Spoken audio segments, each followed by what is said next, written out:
Detik-detik sebuah kapal kargo menabrak kapal nelayan yang sedang ditarik akibat mati mesin di perairan Kepulauan Tanakeke, Kabupaten Takalar pada Selasa, 5 Juli 2022, beruntung 15 ABK yang ada di kapal nelayan berhasil selamat.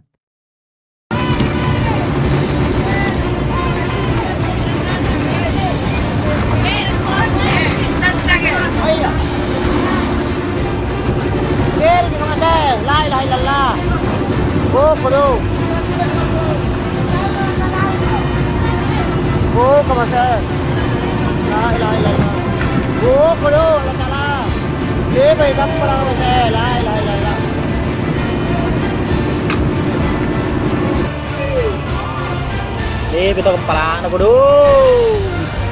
La ilaha illallah.